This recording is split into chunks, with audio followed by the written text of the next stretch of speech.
working on? There we are. I'm going to do that, don't worry.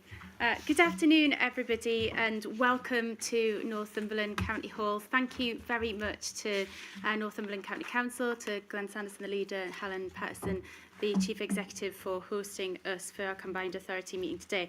The first thing I have to do is just check, is the live stream working? It is working. Fantastic. I'm supposed to remind all of you that you must push the right-hand button to speak and off after you speak. And what's really nice about Northumberland and their modern technology is I can turn you off if you talk too much. So be warned in advance. I'll kick off with a really jam-packed agenda with apologies for absence. I don't believe that we have any apologies. We've got a full house this afternoon, which is fantastic for a cold November day. So thank you very much for all of your attendance. And then can I go on to any declarations of interest? Do we have any declarations? Yes, Lucy? One specific declaration on paper 6, as you know and previously declared, I'm what's known as a Commissioner of Port of Blyth, in other words, a non-exec director, and paper 6 and the investment zone features that, so just declaring publicly my interest there. Thanks, Kim. No problem. Thank you very much, Lucy. If anybody else has any declarations as we go throughout the meeting, you know what to do. The next item on the agenda is announcements from me and from the Chief Executive. Do you have anything that you want to bring up, Henry? Not yet. No, lovely, thank you. I've got a few things that I want to talk about. A lot has happened since our last meeting, and the first order of business for me today is to welcome Councillor Karen Kilgour of Newcastle, the new leader of Newcastle City Council.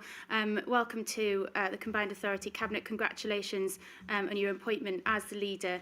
And we are going to talk about it later on, but obviously you will be taking up our new portfolio on public service reform to lead through some of the very exciting changes that we've got forthcoming in the next few weeks.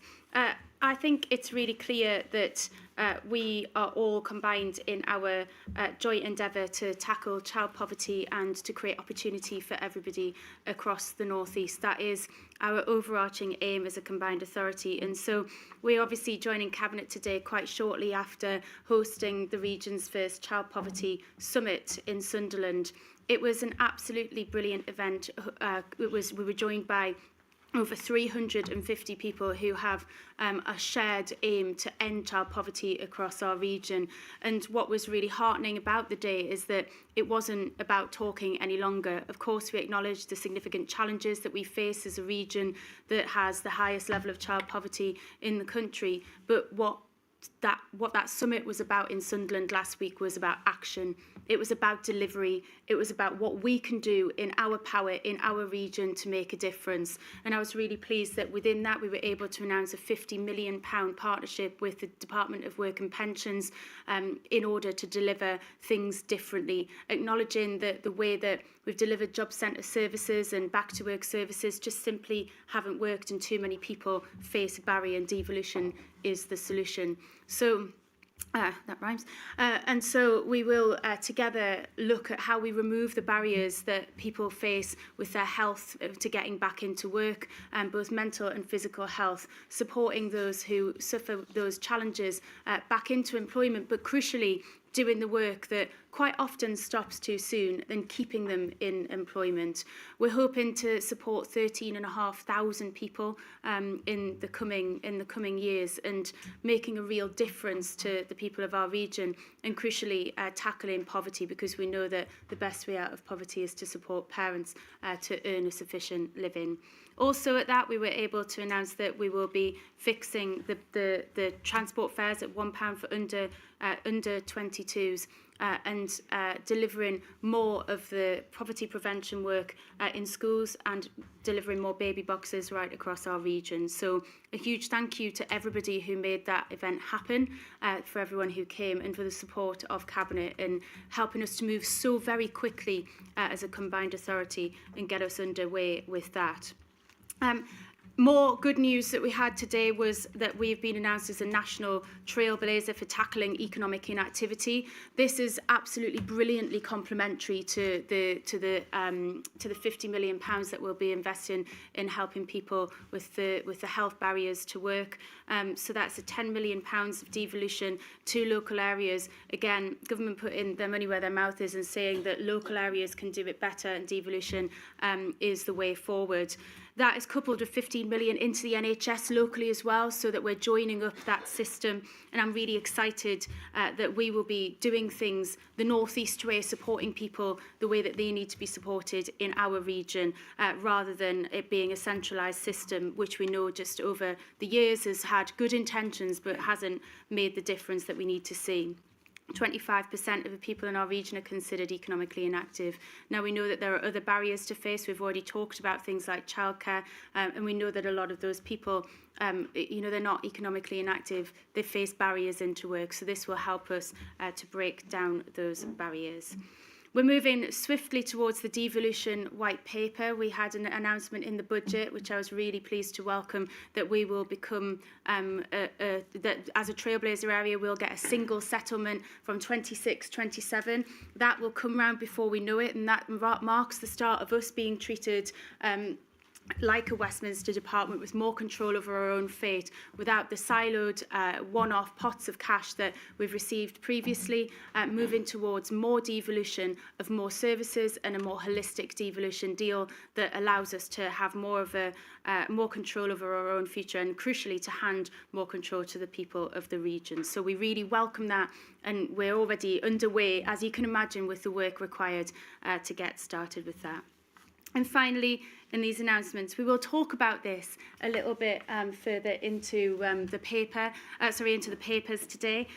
But I think it's really important up front to just say a huge thank you to Lucy Winskill. It is Lucy's last cabinet meeting with us as the business representative on our board, and we have been so very lucky to have her.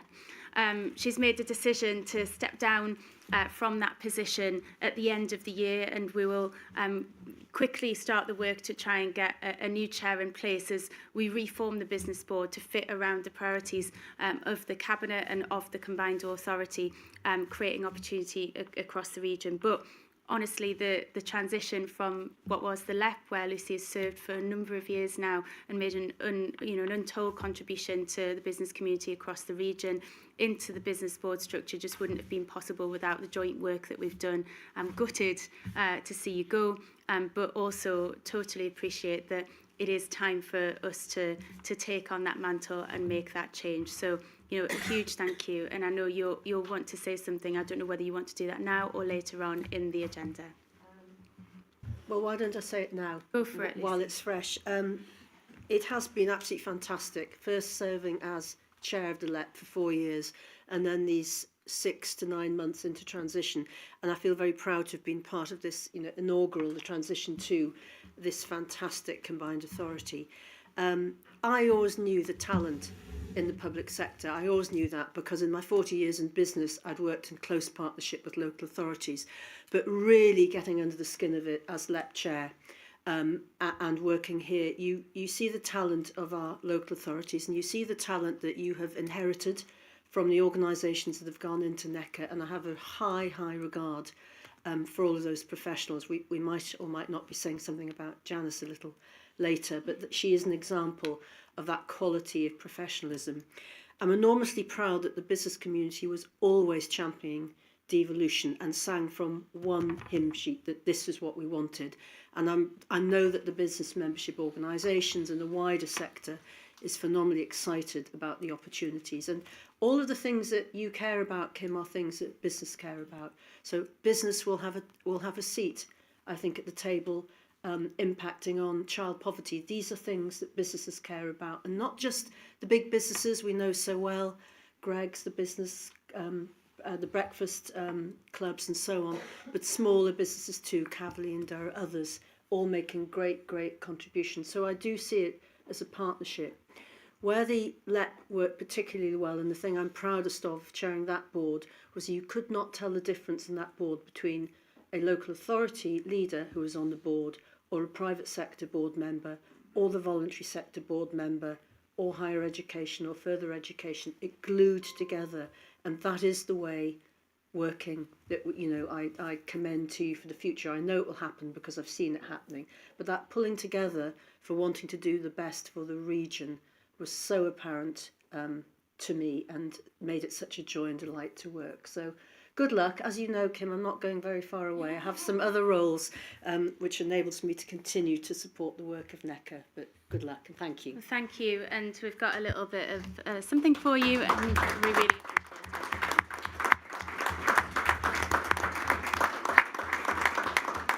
I know that members will be itching to say things about this, but we've got an item on the agenda to deal with it formally later on, so I'm going to hold that urge back for the time being, if that's okay, and take us on to less exciting things in the minutes. So has anybody got any changes or amendments to the minutes? Are we happy that they're an accurate record of the last meeting? Lovely, thank you. Which takes us on neatly to item 5. North East Environmental Stewardship Coast and Rural Growth Investment Plan.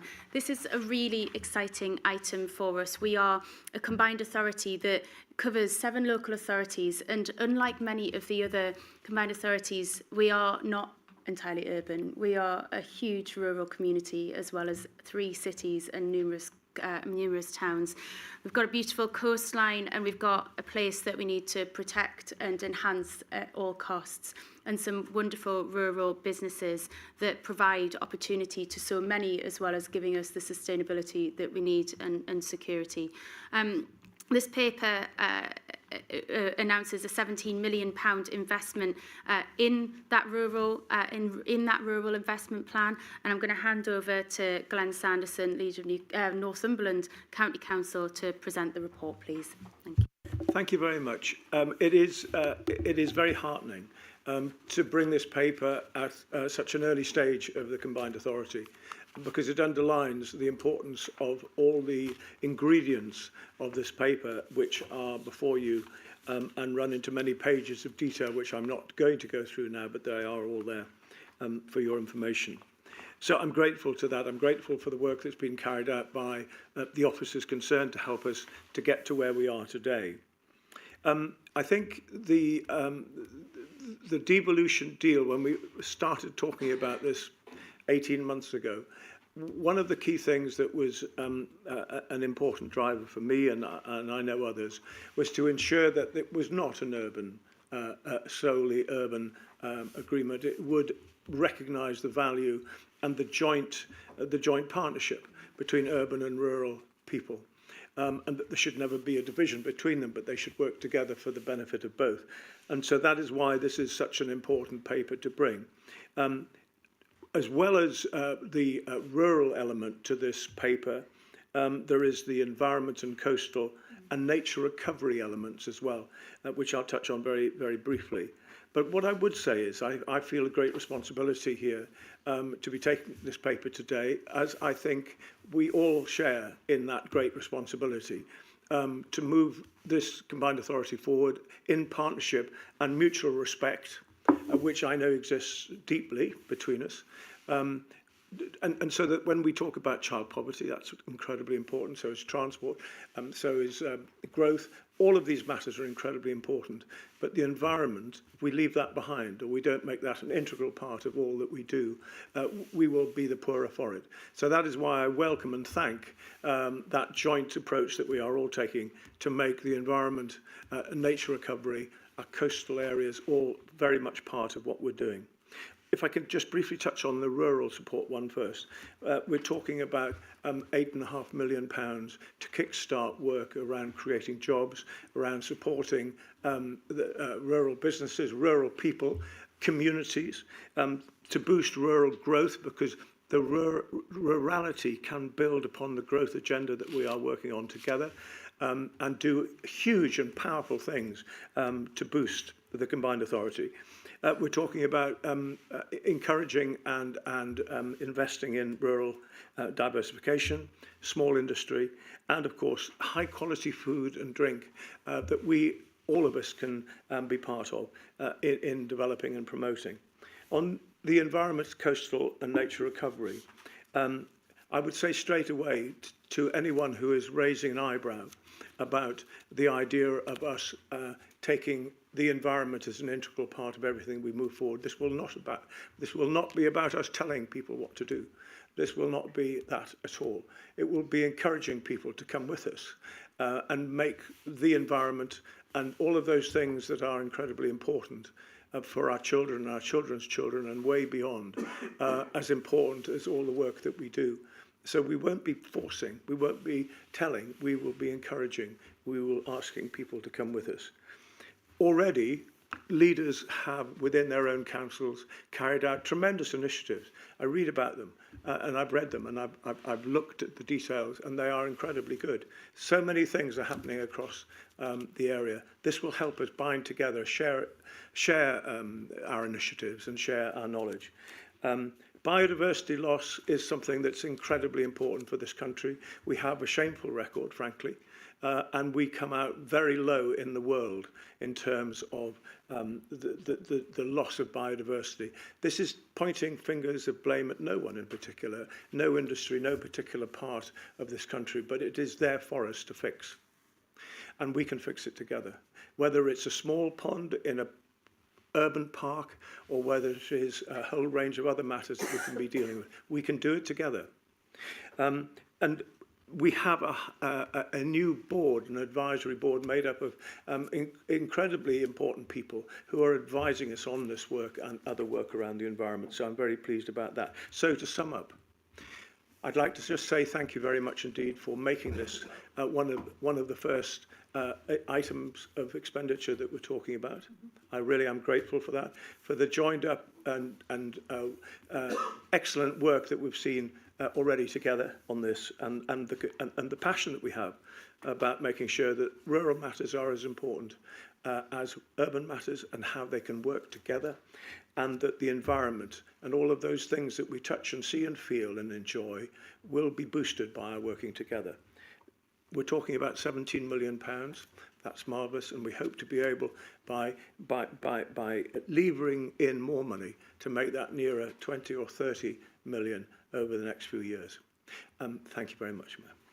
Thank you very much. We say oftentimes in these rooms from Berwick to Barnard Castle, and this is the item that really proves that we mean business in our villages and towns as well as we do in our cities, making sure that everybody across our region benefits and that we support business in all environments, as well as protecting what I think is the most outstandingly beautiful part of the country. Would anybody like to add any questions or comments to the report? Martin. Thank you, Madam Mayor. The first thing is in terms of the document, the policy, the statement, I would like to endorse wholeheartedly. The comments also by Councillor Sanderson in terms of particularly this year around biodiversity. I know it sounds like a long time ago, but it seems like yesterday to me, but I left school in 1975. And since then, I mean, the UK record on biodiversity is appalling. We've lost 50% of species since I left school. It's unbelievable. We have the worst record worldwide. I'd also endorse the comments in terms of your own comments, Kim, in terms of how this is important, not just to rural areas, it's important to all of us. You know, Gates, you know, the work that's been done here by the Combined Authority does link and mesh with what we're doing in our constituent authorities. Gateshead for some time has had a rural economic strategy where we can provide employment for people close to where they work, close to where they live in rural communities. First of all, it protects those communities. You know, it's not just an ageing population, there's employment there for young people, and people will stay because the employment opportunities are there to work from home. You know, particularly in age when we have, you know, the connectivity that we have now. But it also helps all of us who live in urban communities in terms of reducing unnecessary travel, congestion, preserving air quality, and helping us to tackle issues related to climate change. So it's a holistic agenda, okay? So yes, I think this is a comprehensive strategy. I think it links in very closely and meshes with what we are already doing in constituent authorities, and I think it will have an enormous impact on the quality of life of people across the whole of the region, but also on the economy of the whole of the region. Thank you. And we had a lovely reminder this morning at the Net Zero North East conference, which is held in Gateshead today and tomorrow, about our history as a region with this, when we had a group of school children from South Tyneside actually come and sing songs that were specially composed about conservation for the 1990 Garden Festival in Gateshead, which was really, really lovely and a real reminder of how long we've been talking about this in our region. Any other questions or comments? Amanda? Yeah, thanks, Chair. Can I just again reiterate what's been said around how important it is to get this at the start of our journey, because there were many people were very sceptical about a combined authority that included rural areas and how it would work. And I think this is leading by example to show that this is here to represent everyone in the North East and not just the cities. So I think it's really important that we get that message out loud now at the very start of our journey. So thank you. Thanks, Amanda. Any other questions or comments? Okay, as with all of the reports, if I can ask you to take all of the recommendations, ask Cabinet whether you're happy to approve the recommendations. Agreed. Lovely, thank you very much. That takes us on to item 6, which is the North East Investment Zone Wave 1 projects. Again, taking us back to the whole span of our region, an investment zone, our investment zone spans from Blythe all the way to the south of the region to Net Park in Sedgefield. And what we have here is substantial investments of over £11 million and over £5 million respectively in the skills and expansion of skills in our offshore wind industry and preparation for major advanced manufacturing employment at Net Park in the south of our region. So I'm going to hand over to Councillor Michael Mordy from Sunderland to take us through the report, please. Thank you very much, Kim. We all know that our region needs more and better jobs. The North East Investment Zone is one tool to get us there. Over the next 10 years, it is set to unlock £3 billion of private sector investment and is expected to create 4,000 jobs. Focusing on sectors we know we're good at, like advanced manufacturing and green industries. An investment zone that brings key parts of our region together at Blythe Energy Central in Northumberland, the International Advanced Manufacturing Strategic Site in Sunderland and South Tyneside, the River Tyne Economic Corridor in Newcastle, North Tyneside and South Tyneside, and Net Park in County Durham. It's not just a zone, but also investment from government. As a result of devolution, the combined authority will receive £55 million in the first 5 years to invest in skills, infrastructure and innovation. In July, Cabinet approved funding to support the Mid North East project in Sunderland, strengthen the skills pipeline for the electric vehicle and battery sectors. And today I'm asking Cabinet to provide in-principle support to 2 further projects. The first, unlocking Net Park in County Durham for future development and accelerating the development of the first unit in response to strong interest from potential inward investors. This means getting the land ready for advanced manufacturing to take place, including grid connections, road infrastructure, levelling, stabilising and other groundworks.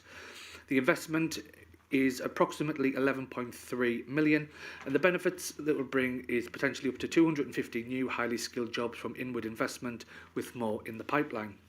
The second project is to complete the funding for the Energy Central Institute, a new higher education research and innovation facility in Blythe. It will create a facility on a brownfield site, develop energy sector expertise at degree and PhD levels, become a focal point of collaboration between energy businesses, the Offshore Renewable Energy Catapult and the North East universities. The Institute will provide a clear progression route into higher education and innovation for learners attending the Energy Central Learning Hub and will help us to meet the needs of the offshore renewable energy sector and will also help us to regenerate Blythe Town Centre, bringing employers and learners to it and increasing the visibility of jobs in our clean energy growth sectors.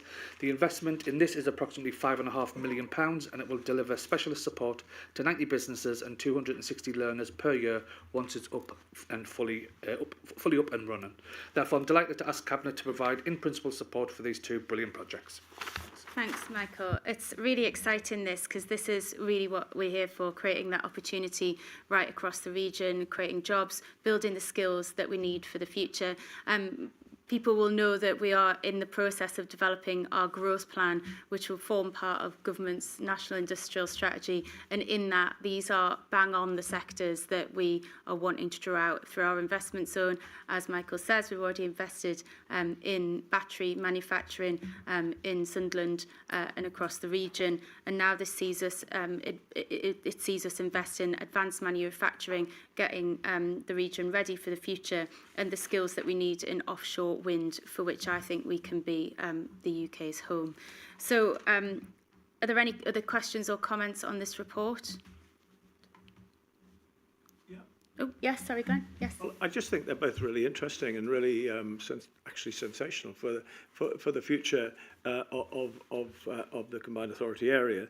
I know that as far as Energy Central is concerned, that we have some fantastic brain power working there. You've been there. And it's not just Energy Central, it's all the technological advance thinking that's going on there, the development, the high-powered work around bringing power from those huge turbines on the Dogger Bank back into the UK. I just think it's a sensational thing, and I'm really pleased we're involved with it. Couldn't agree more. Any other questions or comments? Amanda? Yeah, just would be bad of us not to comment on Net Park. I thought we wouldn't be able to say. We can't go past the opportunity to comment on Net Park and the space sector, which is tremendous and part of our future. And just last week, I was at the launch at Durham University of the new Spark, which is a space centre that's being created there for future training and for the industry. And I think this is something for the North East to really get hold of and own as their own. And I look very much forward, not that I'll ever see it, but bits floating around up there with Made in County Durham stamped right across them. And I think all of us tend to underestimate just how much space affects our everyday life. It is very different to what I grew up as, thinking of Star Trek and Blake 7. It's so much different.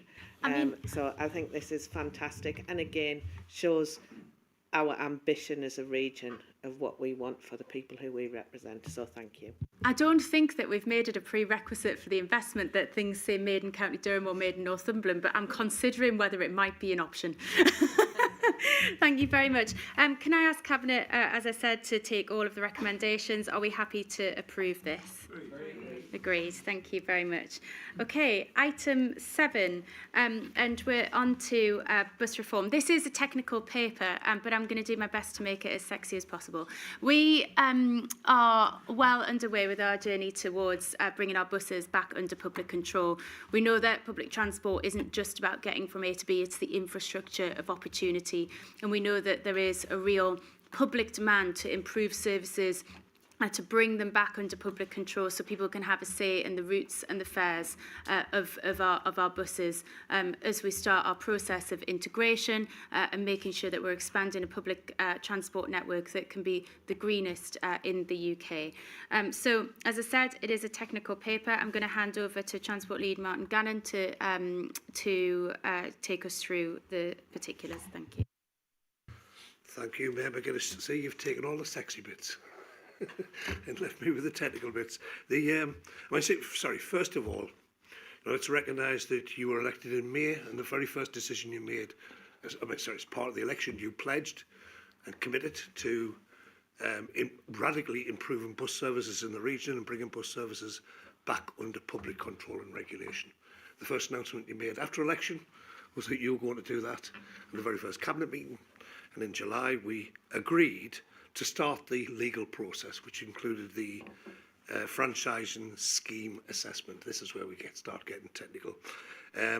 That we made that decision unanimously in July. This, in effect, brings back part of that because we need specific consent from the authority for particular specialist skills. Now, that work that we resolved to start in July is already underway. We're in the mobilisation stage, which includes assessing all of the financial implications of that. Okay, but we do require some specialist consultant support, particularly around issues around finance and economic modelling. I think we also need some support in terms of the consultation stage and an independent audit. So this paper is specifically around those issues, okay? So what we're requesting is that the Cabinet delegate authority to the Chief Executive to commence that procurement exercise and award contracts for the specialist support that we will require.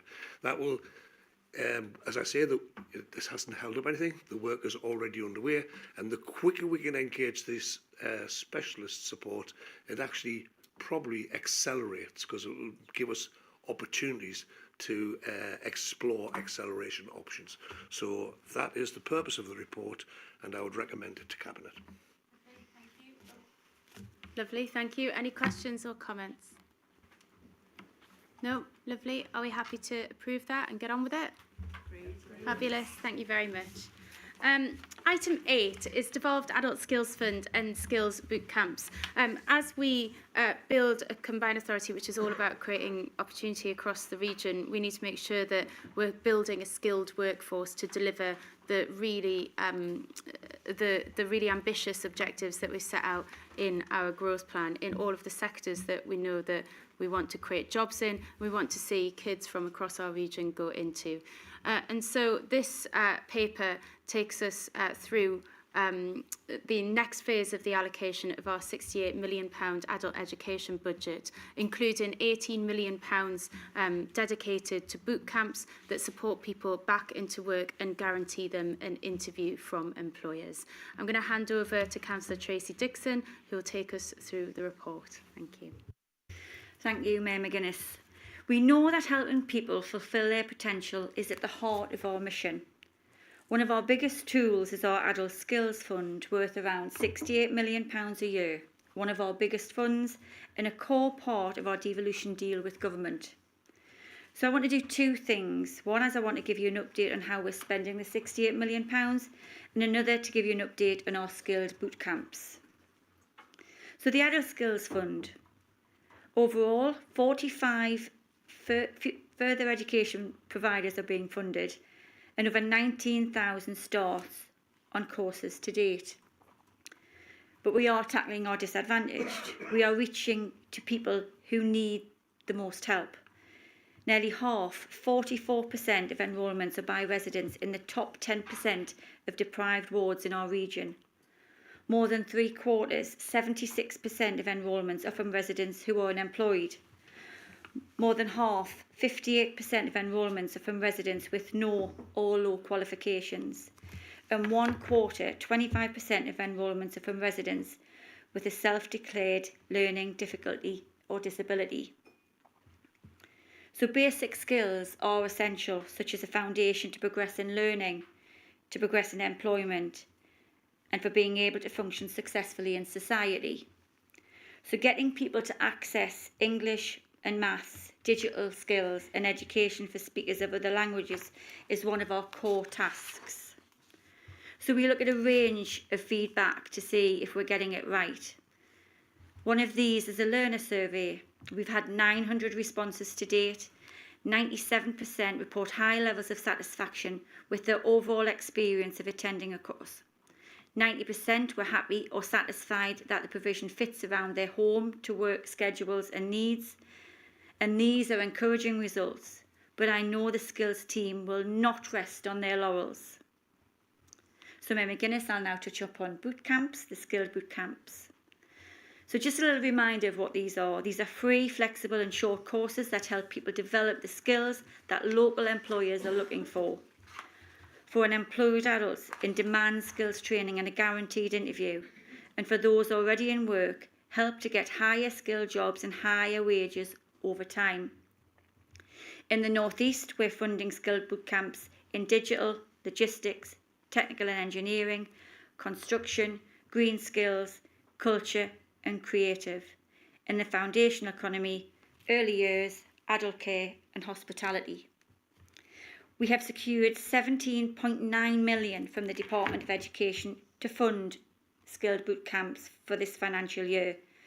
That's additional to the £68 million Adult Skills Fund.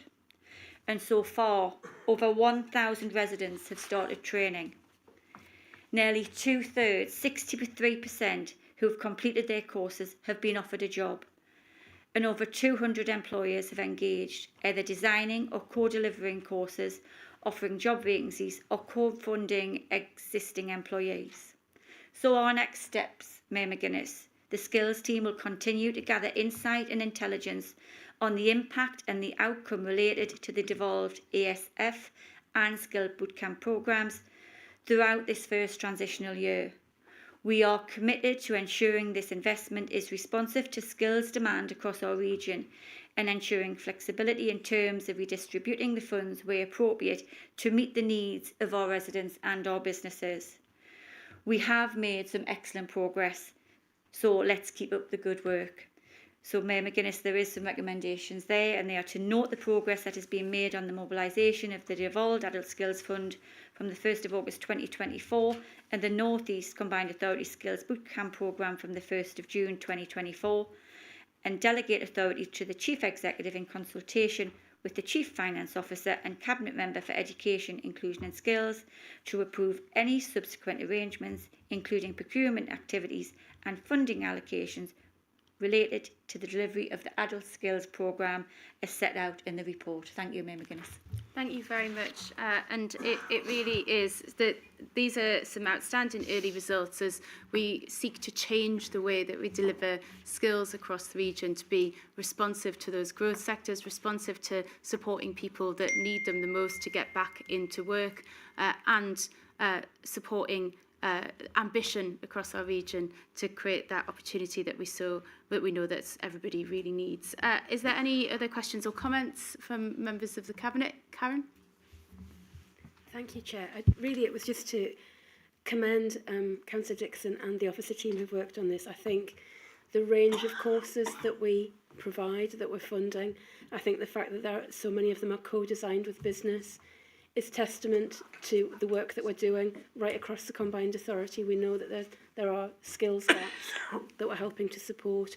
We know that the best way to help children in poverty is to make sure that their families are in well-paid work. All of those things come together, and this is fundamental to all of it. I think it's a tremendous report and it's a tremendous piece of work. Thank you. Any other contributions or questions? Can we agree the recommendations as set out by Councillor Dixon? Great. Thank you very much. Item 9, and we're sticking with Tracy for this item, is the formal paper to agree what I mentioned up front, which is the devolution of this programme with DWP to tackle the barriers between work and health.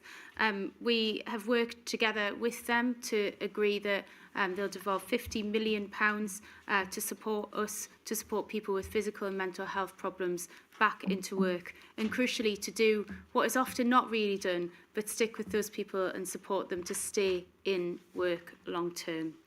We know that the way that things have been done centrally, though well-intentioned, just hasn't had the outcome that we want. And we need to be working more closely with health and more closely across the system, bringing services closer to where people live and shortening the timeline so that they can receive the help that they need to get back into work, particularly at a time when 25% of people in our region of working age are considered economically inactive.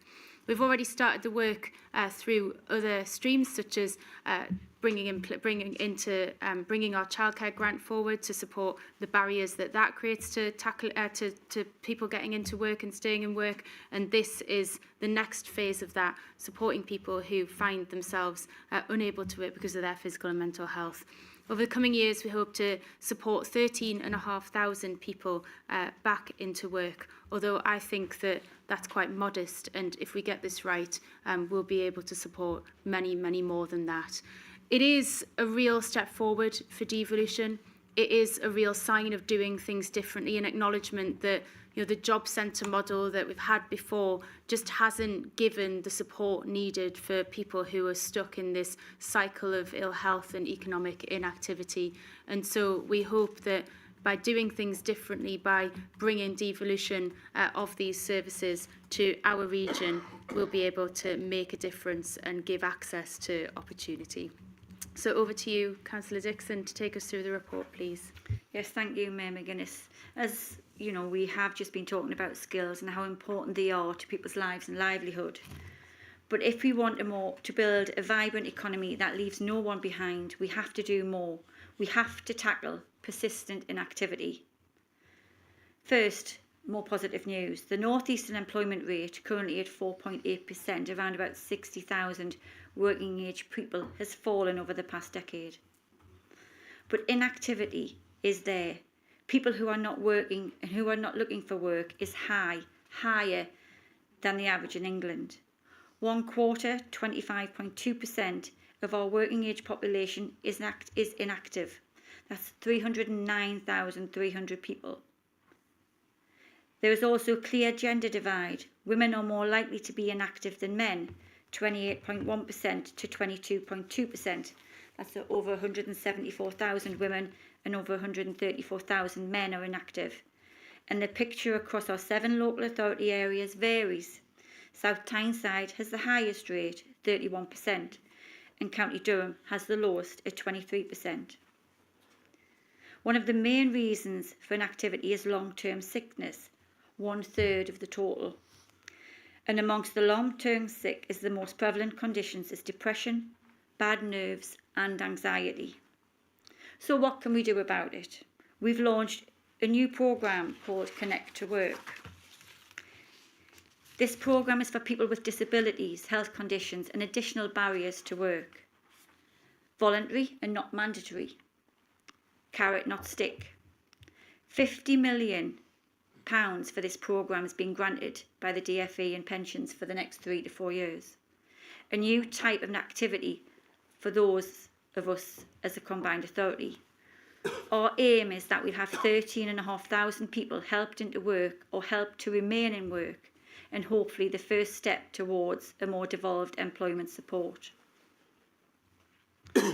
So what will the Connect to Work programme do? Well, it'll provide one-to-one support with 2 types of interventions to get people into work quicker.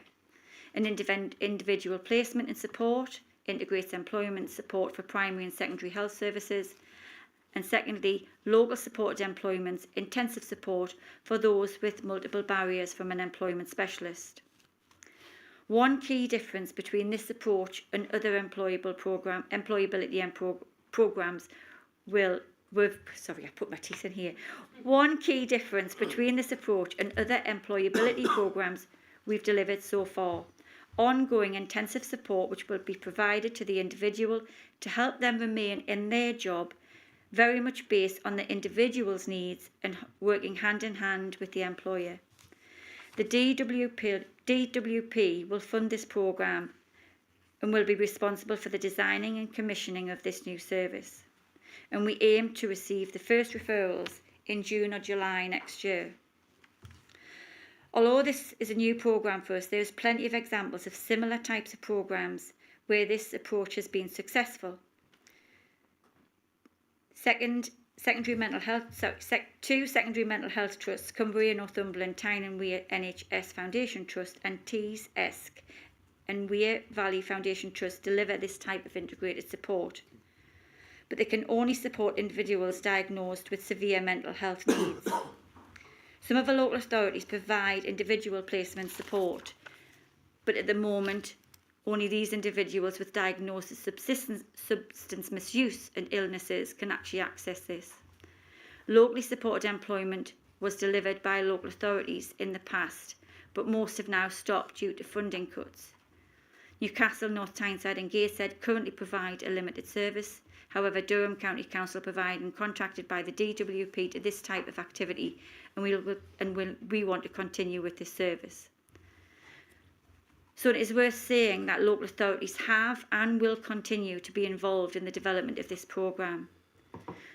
So what we think we can do is impact on this programme is better health and physical health, increased disposable income, increased skills and employability, reduce social isolation, improve health life expectancies, better retention of employees and reduce poverty.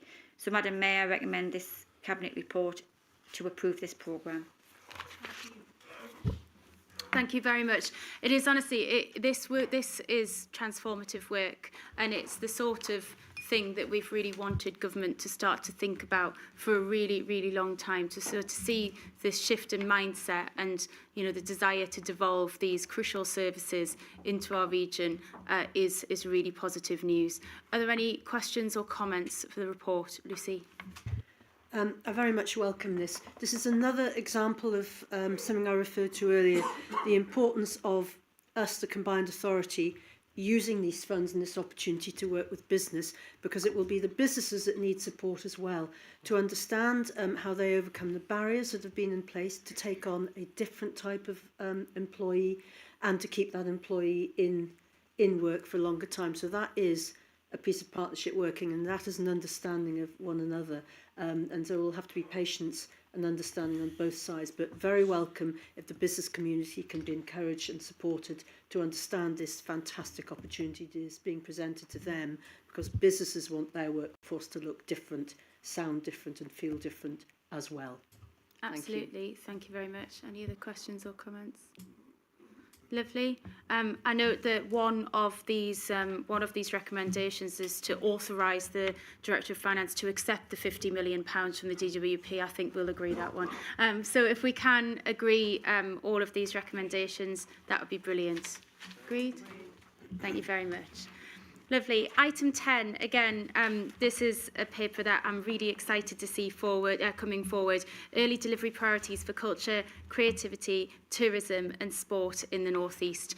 Look, we know how important culture is to our growth agenda. We know how access to culture and sport is crucial for giving kids the best chance in life. And we know as a region, we're incredibly proud of who we are and where we come from. And we know that taking these industries and treating them as something other than just an add-on, which is something that's happened for far too long, and treating them as central to our plans for growth will really pay dividends. They're at the heart of our growth plan, and now this is us putting our money where our mouth is. It comes off the back of some really exciting announcements. We'll be working with the Great North Run Company to make this the first region of sport. We've announced in the last week that Warner Music will be opening a series of studios and bringing their business to the North East. And since we last met, we've announced that the MOBO Awards are coming to Newcastle in February, which I know is something that we know will shine a spotlight on the fantastic music industry in our region, making us famous for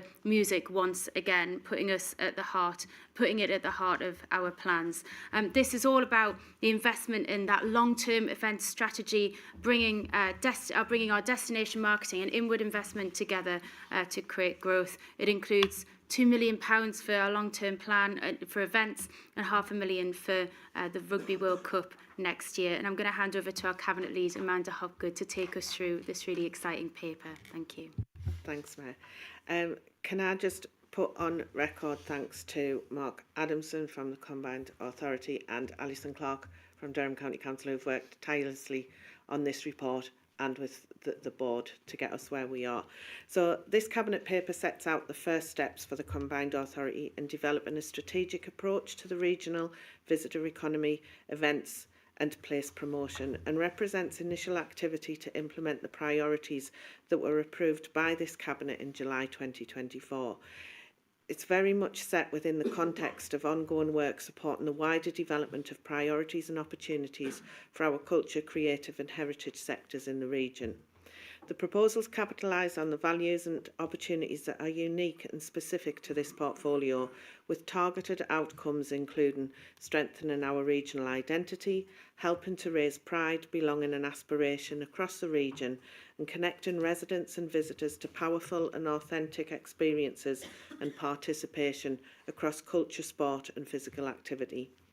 Investing to unlock the potential of the visitor economy, including our ambition of doubling the size of that economy, helping to raise the region's national and global brand, and to attract new investment at the same time as increasing existing offer. Ensuring our place promotion capability is fit for the future and able to carry a regional brand identity effectively to national and international markets, but at the same time not losing that identity that makes us who we are individually as well.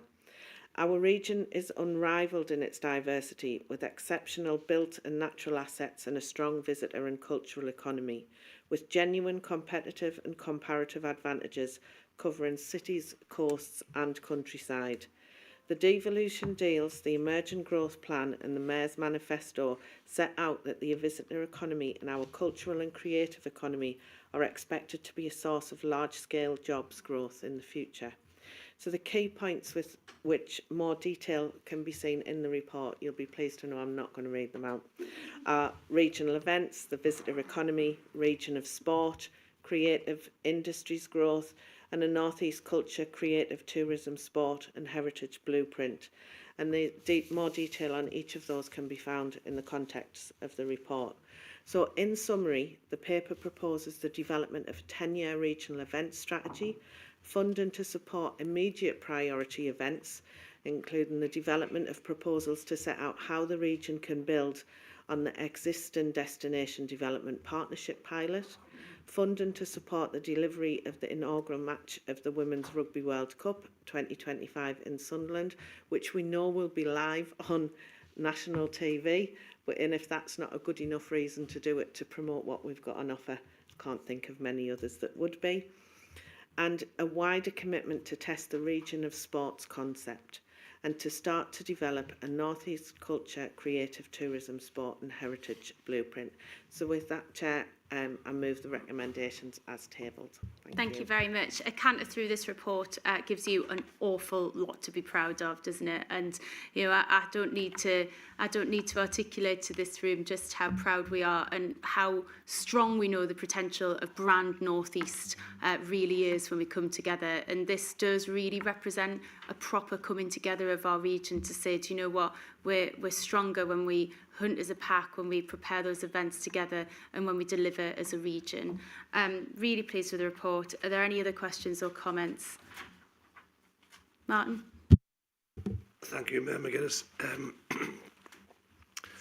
You know, the North East of England has a really proud record. If you think about our assets, our events, our achievements. You know, we could wax lyrical about this forever. You know, sitting picture behind you, Durham Cathedral. I mean, I'm awestruck by Durham Cathedral in 2024. What must they have made of Durham Cathedral 1,000 years ago? I mean, just we are blessed with assets, and as individual local authorities, the 7 authorities, we've done well. You know, the thing about the events that we've organised was mentioned today about the National Garden Festival, or there's tall ships events, whatever. Each individual local authorities, Tour of Britain, Rugby World Cup, various sporting events, we've all done well as individual organisations. But the reality is that we haven't maximised the potential.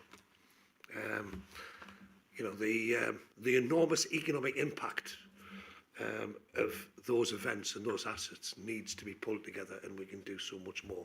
Sorry, the reason why I put my hand up though was to talk about this thing about region for sport, and I know this agenda is much more than sport. Yeah. Of course it is. Okay. However, if you talk to people in the North East of England and say, what about culture? They think you're talking about sport. Okay. Most, you know, we have lots and lots of other cultural assets, but sport is really important to the North East of England. And let's face it, we have, you know, okay, it's not the Olympic Games every year in the North East of England.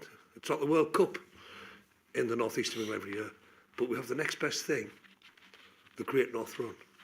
Without any doubt whatsoever, it is significantly the best sporting event in the world, recognised across the world, internationally, and it's organised every year in the North East of England.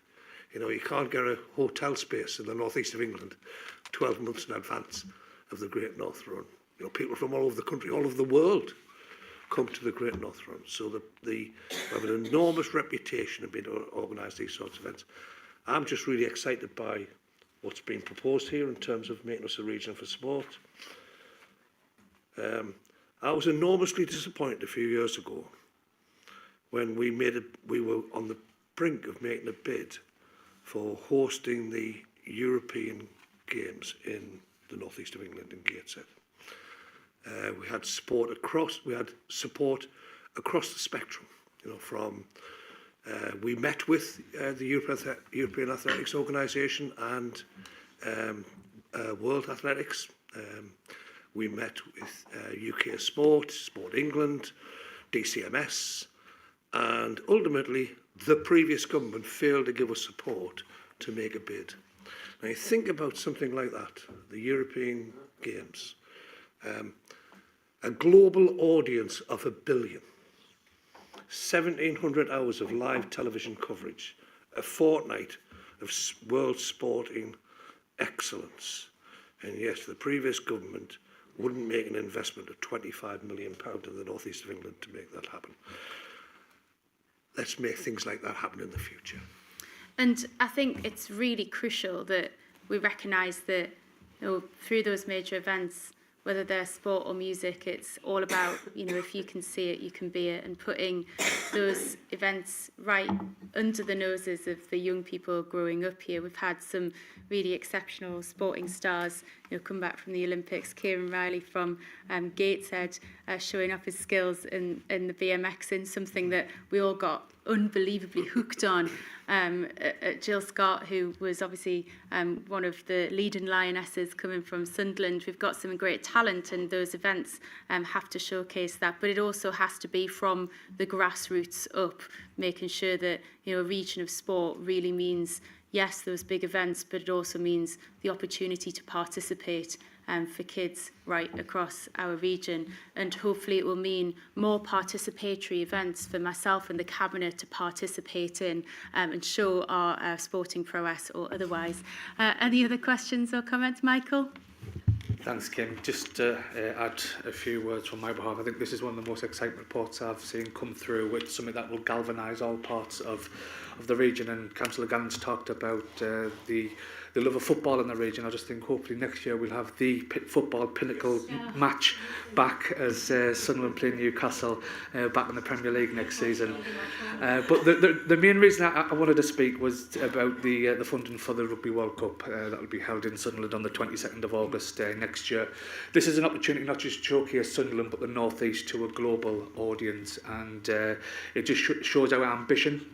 And if we can follow up on the Euro 2028 one, I think that's excellent. So I just wanted to place on record my thanks to colleagues around the room who've enabled this to come forward, and look forward to a brilliant day in Sunderland when England Red Roses kick off their World Cup campaign against the USA at the Stadium of Light.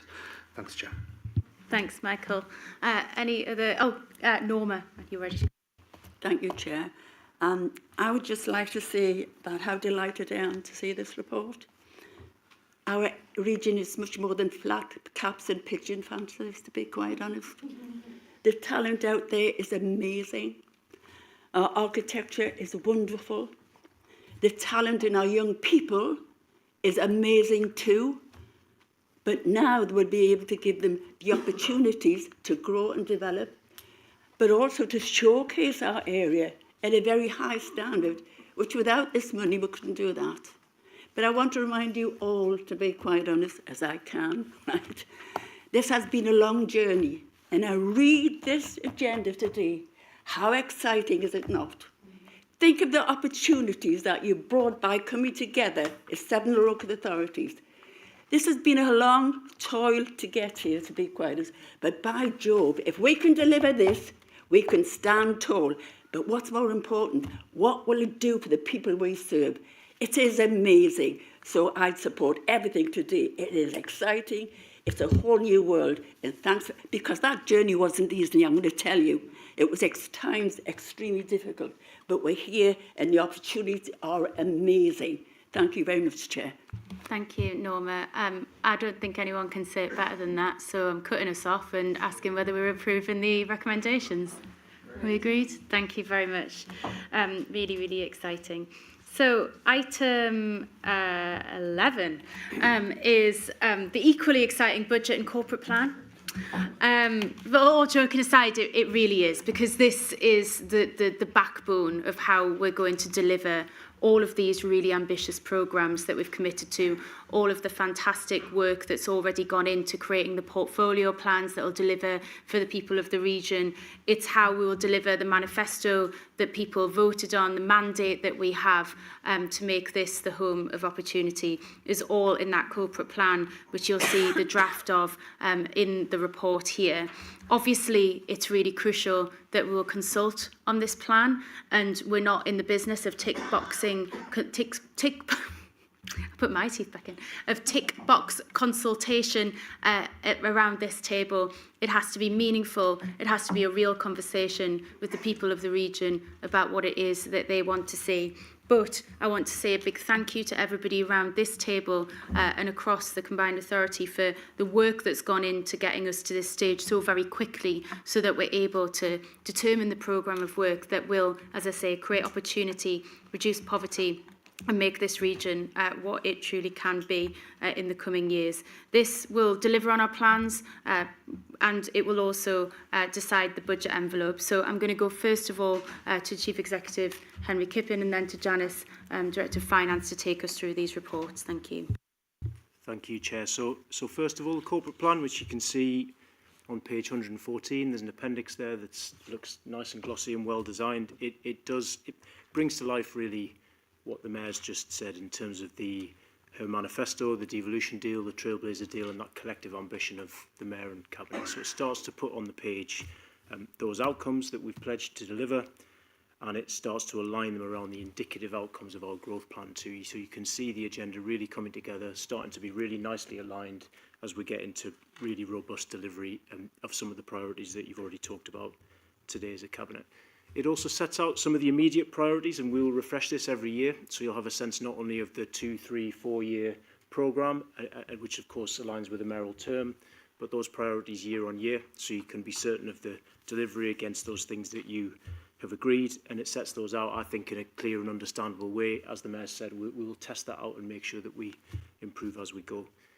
The important thing about the plan is it also talks a bit about how we work and the value set that underpins it, which, as we all know, is just as important as what we are delivering. So there's a substantial section there on the governance of the work, including the robustness of that governance, for one, the Cabinet portfolios that oversee the work, and then our relationship with audit, with overview and with scrutiny, which is such an important part of what we do.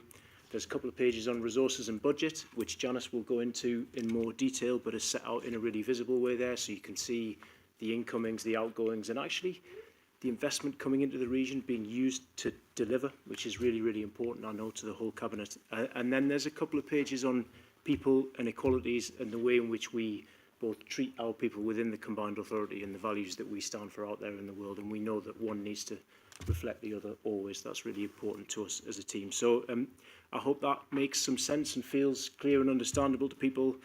It's all about collaboration, really, and getting things done, as Dame Norma has just said, and my thanks to the team for the work that's been done to put it together. Thanks, Henry. Over to you, Janice. Thank you, Mayor. Yes, the financial elements of the budget report is absolutely built on that interpretation of the corporate plan, but obviously the devolution and the investment proposals that Cabinet have discussed previously and made decisions on. What the report sets out is very clearly the approach to the development of the corporate budget, which again remains a fairly prudent estimate of the capacity required to deliver against the plans set in place by the corporate plan, and includes a continued contribution from the constituent authorities, but at that level that has previously been agreed, so no increases are there. But it will continue to take a prudent approach to funding the corporate budget, with a sustained approach to top slicing the various funds we have available to do that. In terms of the investment plan, what the report sets out are the wide range of funds available for investment, and gives Cabinet a picture of what the decisions made to date actually look like across the next 4 years, and indeed this year and beyond, but is built on the development of the investment framework, which will set some principles around how the organisation makes the decisions to maximise the return on investment available. It's probably important to say that what the report does also highlight are the major announcements as part of the autumn budget statement in October. And at the moment, we still await some decisions or clarity of what that means for the combined authority. But certainly, as the Mayor has highlighted, a significant matter will be the approach to that integrated financial settlement. So whilst you might see at the moment in the report the various funds set out in terms of how those individual streams of funding come in the future for next year and for 26, 27 and beyond, there will be a need to present that very differently in terms of the decisions that Cabinet need to make and therefore a significant piece of work during the course of the next financial year. Just finally adding to that, obviously a raft of reserves sat on the balance sheet at the end of last financial year. I think we will continue to see reserve levels carried into next financial year with some capacity there to secure investment in the required capacity to think about the changes to the integrated settlement, but also to manage any risks around those area of funds that we still have some uncertainty around. So in terms of UK SPF, quite what that's going to look like for next year, all constituent authorities have that challenge in understanding what that picture is going to look like. But then indeed significance in terms of the bus fare funding and the ongoing implication of BSIP funds and changes to the local fares. But the reserves position will help the authority deliver against some of those commitments into the future. That was all I proposed to say. Thank you very much. Are there any questions or comments on this? No. Lovely. Thank you. Are we happy to agree the recommendations in the report? Thank you very much. Item 12 is the budget monitoring position for the 30th of September 2024. I will simply hand back over to Janice to take us through this. She's much more equipped to do it than me. Thank you, Mayor. This is the first budget monitoring for the combined authority, and it is built on an initial review which you would expect us to do in terms of having come into being live from the 7th of May and done some work around reshaping of the organisation early doors. This sets out now what that corporate budget looks like, recognising some of the changes in capacity that the organisation has made, and an indication of what that therefore looks like as we head towards the year end on the 31st of March. There are no material variations expected at this stage other than on interest income. So a bit like last financial year for the former Necker and North of Tyne, we've continued to carry significant levels of cash where we've received substantial cash funds from the various departments and MHCLG early doors. Interest rates have been higher than anticipated, so we do have a significant surplus on interest for this financial year, which again will give Cabinet the options how to manage some of the preferred actions they want to take next year or indeed this year. In terms of the investment fund activity, what we've set out is an overarching picture of what the spend looks like for this financial year. So close to 215 million expected to go out the door this financial year, which is not an insignificant sum. That's a challenge in itself. So, you know, the work continues to make sure that happens and get the cash out of the door, but not an insignificant sum. But obviously we've approved, well, Cabinet has approved another range of investments today, which you will begin to see delivery of over the course of 24-25. And that's the key highlights, Mayor. Thank you very much, and we really appreciate that. I know that you don't want to fuss, and we're not going to make a fuss, but I just want to put on record a really a big and public thank you to Janice, for whom this will be her last cabinet meeting, for everything that she's done for this authority, the previous one, and setting us up for the future. I know you don't want to fuss, so we're not going to make one, but I'm putting that on public record, just our appreciation. So thank you, and good luck with everything in the future. Thank you. Are we...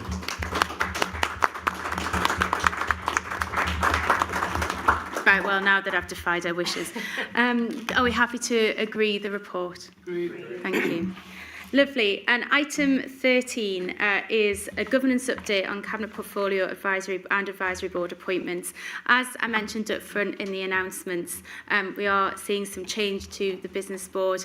Our brilliant chair, Lucy Winskill, has decided that she'd like to step down as of the end of this year, and will proceed to recruit a new Business Board chair and reshape that Business Board to support us in delivering our growth plan and the objectives of the combined authority as we seek to support real opportunity across the region. I won't go into that anymore as we had the chance to talk about that up front, although I will give Cabinet members in a minute the opportunity to put their thanks on record. Also within this report, we see the creation of the Public Service Reform Board and the Cabinet lead for that, which Councillor Karen Kilgour, leader of Newcastle City Council, will lead. This is in recognition of the change that we're seeing throughout the devolution process, and the devolution of more of those public service elements that will signify real change, the need for us to come together and work differently across the public sector so that we can support people living in the region. I'm going to hand over to John Softly to take us through the report, please. Thank you, Mayor. I think you've probably covered the points I was going to make. So the report, as you say, covers the creation of a new public sector reform portfolio to be held by Councillor Kilgour, with a recommendation that there's a portfolio advisory board to support the new portfolio, as has happened with the other portfolios. As you say, the report proposes that the combined authorities business board has a wider remit and is to become the business and economy board, and the terms of reference of the proposed board are in Appendix 3. We're going to undertake a recruitment process for the new chair of the board, and that will be the subject of a further report to Cabinet in the near future. And lastly, the report proposes that Dale Owens is appointed to the Nexus Executive Board as a non-executive director, and that there are a couple of changes to the authority's statutory officers, in that Michael Robson is to be designated as the scrutiny officer, and Mark Scott is to be designated as the chief finance officer following the retirement of Janice. Thank you, Chair. Lovely, lovely. Thank you, Dale. I should have mentioned yours as well, and my apologies. Are there any other questions or comments? Would anybody like to say anything in relation to the report? No? Lovely.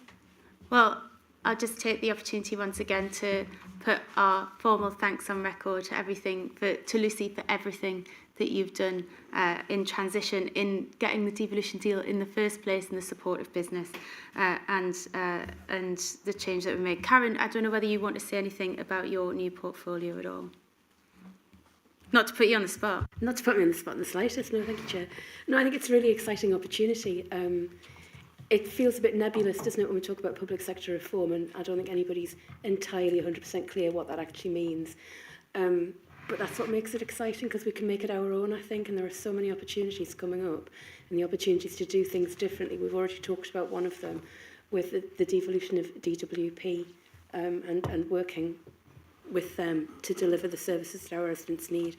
So it's really exciting. I'm grateful for the opportunity, and I'm really looking forward to working with you all to make sure that my portfolio helps you deliver what you need in your portfolios. Thank you very much. Are we all happy to agree the recommendations in this report? Fabulous, thank you. That only leaves us to highlight the date and time of the next meeting. We continue our region-wide tour. We are now 5/7 through, and the 6/7 is taking place in South Shields Town Hall on the 28th of January 2020. South Tyneside Town Hall in South Shields on the 28th of January 2025. I'm not prepared to wish everyone a happy Christmas. I'm just not. We're not there yet. We're not out of November. But I will no doubt see you all before Christmas. And thank you very much for your time today. Thanks.